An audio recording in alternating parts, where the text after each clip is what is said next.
तो दोस्तों ये है द नन मूवी का सेकंड पार्ट। तो दोस्तों कहानी शुरू होती है 1956 में, जहाँ हमें फ्रांस की एक चर्च दिखाई देती है और यहाँ हमें एक छोटा बच्चा दिखाई देता है जो कि अक्सर फादर की छोटे मोटे कामों में मदद किया करता था। और वो बच्चा आज का अपना सारा काम खत्म कर वाइन को नीचे बेसमेंट में रखने जाता है। तभी उसे यहाँ पर एक हलचल महसूस होती है जिससे कि वो बच्चा बहुत ज्यादा डर गया था और तभी वो वहाँ पर फादर को बुला कर लाता है। और जब फादर वहाँ पर पहुँचते हैं तब उन्हें दिखाई देता है कि होली वाटर उबल रहा था और वो थोड़ी देर में भाप बनकर पूरा उड़ चुका था। और तभी वहाँ पर एक साया दिखाई देता है और हम देखते हैं कि तभी वहाँ पर डीमन नन आ जाता है जो कि फादर को हवा में उड़ाकर आग लगाकर भस्म कर देता है। और तभी वहाँ हम एक आदमी को चर्च से एक बैग ले जाते हुए देखते हैं। और तभी हमें आगे कहानी में सिस्टर आयरीन दिखाई जाती है जिसको हमने नन मूवी पार्ट 1 में देखा था। वो एक चर्च में रहकर अपनी बाकी की जिंदगी गुजार रही थी। और वहीं हम एक दूसरी लड़की टेब्रा को भी देखते हैं जिसको उसके डैड ने ही चर्च में भेजा था।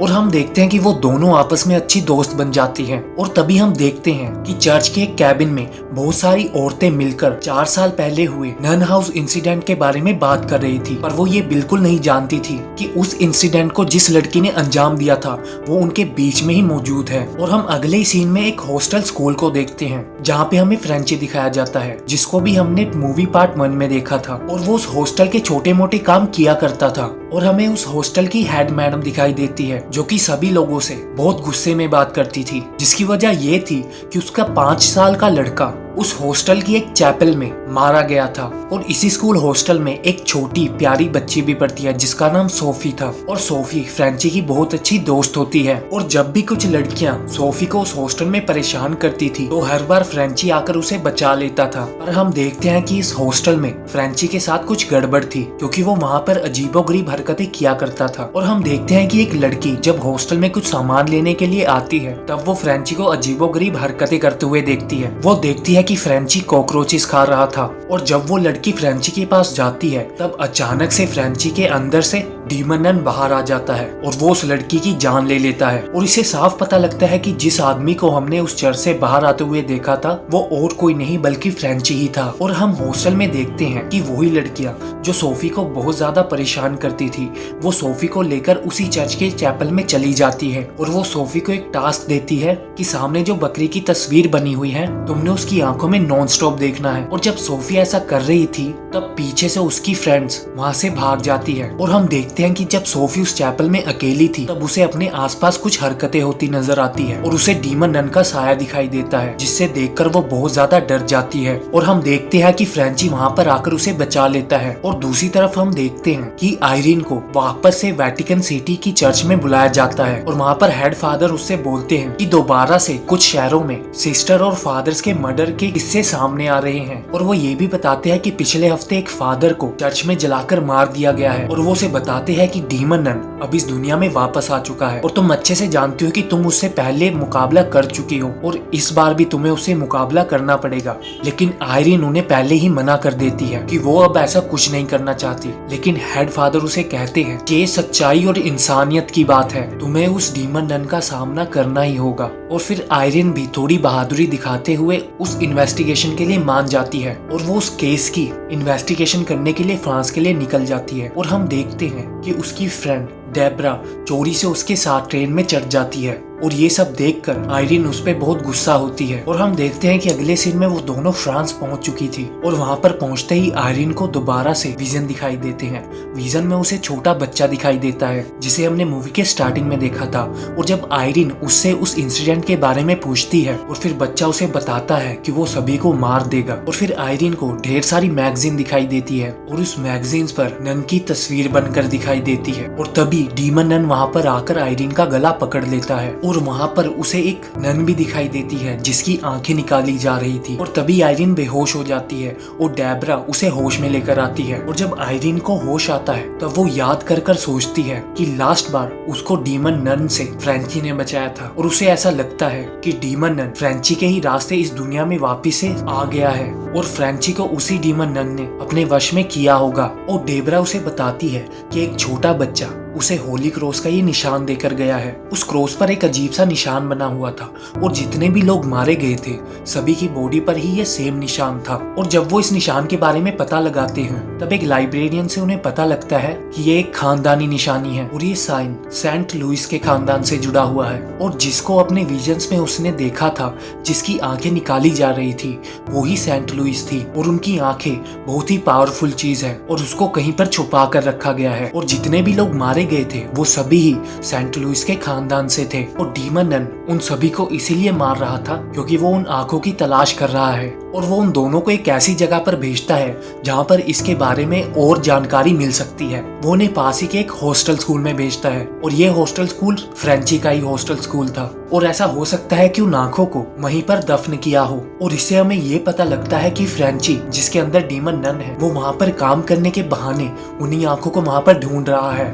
और ये सुनते ही आयरीन और डेब्रा उस हॉस्टल की तरफ निकल पड़ती हैं और हम देखते हैं कि फ्रेंची वहाँ पर उस चैपल के सामने बैठकर कुछ अजीबोगरीब हरकतें कर रहा था। और हेड मैडम उसे ऐसा करते हुए देख लेती है और वहाँ पर फ्रेंची को कहती है कि तुम्हारी तबीयत ठीक नहीं है, तुम जाकर थोड़ा आराम कर लो। और हम देखते हैं कि मैडम को चैपल से कुछ अजीबोगरीब आवाजें आती है और जब वो चैपल का ताला खोलकर अंदर जाकर देखती है तो उसे अपना 5 साल का लड़का दिखाई देता है। और हम देखते हैं कि यहाँ पर उसके लड़के की आत्मा को कोई और नहीं बल्कि डीमन नन ही कंट्रोल कर रहा था। वो मैडम के बेटे की आत्मा का यूज कर उसी की माँ को मरवा देता है और वहाँ पर मैडम की लाश मिलती है जिसे देखकर सारा हॉस्टल खौफ के माहौल में था। और हम देखते हैं कि रात को अपना मूड चेंज करने के लिए वहाँ पर फ्रेंची और सोफी की मॉम डांस कर रहे थे और तभी वहाँ पर फ्रेंची की हालत खराब होने लगी थी। उसकी गर्दन के पीछे जो क्रॉस का उल्टा निशान बना हुआ था वो एक जख्म में तब्दील हो चुका था। और हम देखते हैं कि उसी वक्त आयरीन और डेब्रा भी हॉस्टल में पहुंच चुकी थी और आते ही सोफी की मॉम को फ्रेंची से दूर रहने के लिए कहती है।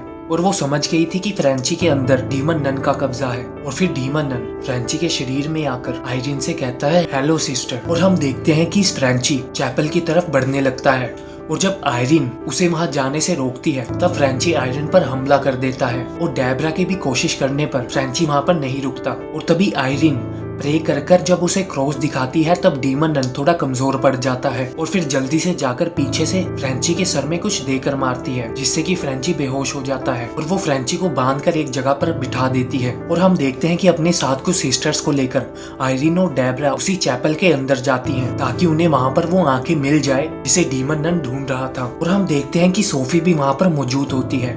वो आयरन को उसी बकरी की तरफ दिखाती है जिसकी आंखों में वो पहले देख रही थी और आयरीन भी देखती है कि उस बकरी की आंखें कुछ अजीबोगरीब ही है। और जब वो बकरी की आंख पे टॉर्च मारती है तब उसकी आंख से एक लेजर निकलती है और वो लेजर जमीन के एक टुकड़े की तरफ इशारा कर रही थी क्योंकि वहीं पर उन आंखों को दफनाया गया था। और जब वो वहां पर खोदकर उन आंखों को निकाल लेती है वो आंखें एक डब्बी में बंद की हुई थी। और तभी वहां पर डीमन नन अपने असली रूप में आकर सभी को डराने लग जाता है और सभी वहां से भागना शुरू करते हैं। और सभी बच्चे भागकर एक कमरे की तरफ चले गए थे जहाँ पर हेड मैडम का भूत आकर उन्हें डराता है क्योंकि उसे भी डीमन नन ही कंट्रोल कर रहा था। और हम देखते हैं कि वहां पर फ्रेंची भी पहुंच चुका था जो कि आयरीन से उन आंखों को छीनने की कोशिश करता है लेकिन सोफी उन डिब्बी को लेकर वहां से भाग जाती है। और हम देखते हैं कि सोफी बिल्डिंग के सबसे टॉप पर पहुंच जाती है और हम देखते हैं कि फ्रेंची भी उसके पीछे पीछे बिल्डिंग के टॉप पर पहुंच जाता है। और जब फ्रेंची सोफी को मारकर वो आंखें लेने वाला था तभी वहां पर आयरीन आकर उससे वो आंखें ले लेती है। और जब वो उन आंखों को खोलती है